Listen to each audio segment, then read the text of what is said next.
السلام علیکم ورحمۃ اللہ وبرکاتہ۔ الحمدللہ وحدہ والصلاة والسلام علی من لا نبی بعدہ۔ تمام قسم کی حمد و ثنا اللہ رب العزت کے لیے اور درود و سلام ہو نبی صلی اللہ علیہ وسلم کی ذات پر۔ آج جو ہے ہم انشاءاللہ ایک سلسلہ شروع کر رہے ہیں، نماز کا لفظی اور بامحاورہ ترجمہ۔ دیکھیں، اکثر اوقات اس طرح کے سوالات آتے ہیں، لوگ پوچھتے ہیں کہ ہمارا نماز کے اندر دھیان نہیں رہتا ہے، خیالات آتے ہیں، وسوسے آتے ہیں، سوچیں آتی ہیں، انسان جو ہے وہ بھٹکتا رہتا ہے، بار بار بھول بھی جاتا ہے۔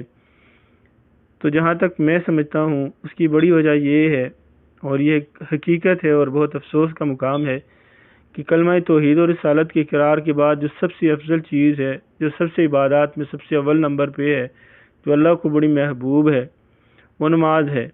لیکن اکثر لوگوں کو، اکثر مسلمانوں کو، اور خصوصاً پاک و ہند میں ہمارے لوگوں کو یہ بھی نہیں پتا کہ اس کا ترجمہ کیا ہے۔ ہم نماز پڑھ رہے ہوتے ہیں لیکن ہمیں اس کا ترجمہ نہیں آتا، اور اس کی بڑی وجہ یہی ہے کہ ہمیں سکھایا نہیں جاتا، اور یہی بڑی وجہ ہے کہ ہم لوگ نماز کے اندر دھیان نہیں دے پاتے، خشوع و خضوع اختیار نہیں کرتے ہیں۔ جب بولنے والے کو یہ پتہ ہی نہیں ہے میں بول کیا رہا ہوں، میں اپنے رب سے مانگ کیا رہا ہوں، اس کی تعریف کن الفاظ سے کر رہا ہوں، تو اس کو کیسے مزہ آئے گا؟ ایک شخص ایک زبان سمجھتا نہیں ہے، آپ اس کے سامنے جتنی بھی اچھی طرح کی باتیں کرو، وہ اس شخص کو اگر سمجھ ہی نہیں ہے تو اس کے لیے ایک تکلیف کا باعث بن رہا ہوگا۔ اس کے لیے کیا ہے، الجھن ہوگی، پریشانی ہوگی کہ یہ کیا کہہ رہا ہے۔ چاہے آپ جتنی بھی اچھی الفاظ کے ساتھ کوئی باتیں کرو، لیکن اس کو وہ سمجھ ہی نہیں آ رہی ہے۔ تو یہی حال ہمارا ہے۔ تو شروع کرتے ہیں اس دعا سے کہ اللہ رب العزت اس سلسلے کو ہمیں جاری رکھنے کی توفیق عطا فرمائے، اور اللہ رب العزت سے ہمارے لیے ایک سیکھنے کا ذریعہ بنا دے۔ نیت سے شروع کرتے ہیں۔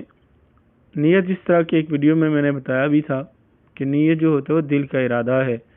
لفظی جو نیت ہے وہ کتاب و سنت سے ثابت نہیں ہے کہ ہم الفاظ کے ساتھ کوئی نیت کریں۔ اس لیے آپ کے دل کے اندر جو ارادہ ہے، چاہے آپ فرض پڑھیں، سنت پڑھیں، نفل پڑھیں، وتر پڑھیں، آپ دل میں ارادہ کریں، اور پھر تکبیر تحریمہ کہتے ہوئے اللہ اکبر یعنی کہتے ہوئے ہاتھ باندھ لیں۔ تکبیر تحریمہ اسے اس لیے کہتے ہیں، جو سب سے نماز کے شروع کے اندر کہی جاتی ہے، اس کو تکبیر تحریمہ کہا جاتا ہے۔ تکبیر کہتے ہیں اللہ اکبر کو، اور تحریمہ کسے کہتے ہیں؟ جو حرام کر دے۔ کیا چیز حرام کر دے؟ وہ تکبیر جو حرام کر دے۔ کس چیز کو؟ ان حلال چیزوں کو۔ یعنی نماز جب آپ شروع کرتے ہیں، جب اللہ اکبر کہہ دیتے ہیں، تو بہت ساری حلال چیزیں جو ہیں وہ آپ کے لیے حرام ہو جاتی ہیں، منع ہو جاتی ہیں۔ جس طرح کی گفتگو کرنا، کسی سے آپ گفتگو نہیں کر سکتے نماز کے دوران، آپ کھا نہیں سکتے ہیں، آپ پی نہیں سکتے ہیں، آپ وہاں سے حرکت نہیں کر سکتے ہیں، یعنی کہیں ادھر سے چل نہیں سکتے ہیں۔ اگر آپ باہر نکلیں گے تو آپ کی نماز ٹوٹ جائے گی۔ تو اسی لیے اس کو کیا کہتے ہیں؟ تکبیر تحریمہ۔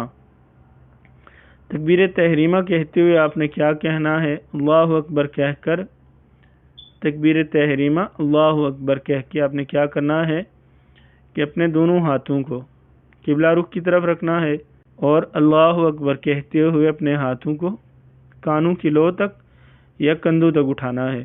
اکثر لوگ دیکھے جاتے ہیں کہ وہ کانوں کی لو کے ساتھ ٹچ کر رہے ہوتے ہیں، اور بعض تو اتنا زور سے ان کو جھٹکا دیتے ہیں جیسے کوئی یہ فرض اور ضروری ہے۔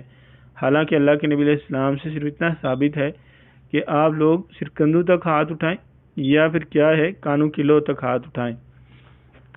اس کے بعد آپ نے سینے پہ ہاتھ باندھ لینے ہیں، اور اس کے بعد جو سب سے پہلی چیز ہے وہ ثنا پڑھی جاتی ہے۔ یہ بھی ایک غلطی لوگ کرتے ہیں کہ جب اللہ اکبر کہہ کے ہاتھ باندھتے ہیں تو کیا کرتے ہیں، اس کے بعد کوئی تعوذ پڑھ رہا ہوتا ہے، کوئی بسم اللہ الرحمن الرحیم پڑھ رہا ہوتا ہے، اور یہ بھی ایک غلطیاں ہیں، یہ علم کی کمی ہے جو لوگوں کو نہیں بتایا جاتا کہ تکبیر تحریمہ کے بعد جب آپ ہاتھ باندھ لیں، اس کے بعد سب سے پہلے آپ نے کیا پڑھنی ہے؟ ثنا پڑھنی ہے۔ اور ثنا کی مختلف قسم کی جو ہیں اللہ کے نبی علیہ السلام سے ثابت ہیں، اور ہم یہاں پر صرف چند جو ہے وہ اس سلسلے کے اندر بیان کریں گے۔ اور آج جو ہمارے پاس ہے وہ سب سے عام ہے، جو ہندوستان پاکستان میں وہی سکھائی جاتی ہے، اور وہ بہت سادہ ہے اور بہت عام ہے، اسے ثنا کہتے ہیں۔ اور ثنا کو دعا استفتاح بھی کہتے ہیں، کہ یعنی کہ یہ نماز کو کھولتی ہے، یہاں سے نماز کا سبق جو ہے وہ شروع ہوتا ہے۔ تو اس کو ہم دیکھ لیتے ہیں کہ اس کا لفظی ترجمہ اور با محاورہ ترجمہ کس طرح ہے، اور تجوید کے ساتھ اس کو پڑھنا کیسے ہے، کیونکہ تجوید کے ساتھ بھی پڑھتے ہوئے لوگ بہت غلطیاں کرتے ہیں اور معنی بدل جاتا ہے، ہا کو جو ہے وہ ہا پڑھا جاتا ہے، عین کو جو ہے الف کی طرح پڑھا جاتا ہے، تو یہ بہت ساری غلطیاں بھی لوگ کرتے ہیں۔ سبحانک اللہم، سبحان جو کہتے ہیں وہ پاک کو کہتے ہیں، اور جب کا اس کے ساتھ لگتا ہے تو کیا مطلب ہو جاتا ہے؟ تو، تیرا، تیرے لیے، اس طرح کا مطلب بن جاتا ہے۔ تو کیا ہے؟ پاک ہے تو، اللہم اے ہمارے رب۔ اگر اللہ سے پہلے یا اللہم سے پہلے زبر آ جائے یا پیش آ جائے تو پھر کیا ہے کہ ان کو موٹا پڑا جاتا ہے۔ تو یہاں پر کیا ہے؟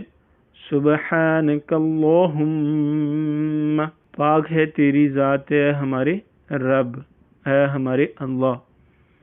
وَبِحَمْدِكَ، حمد کہتے ہیں تعریف کو، کا تیرا ہے تیری، تیرے لیے،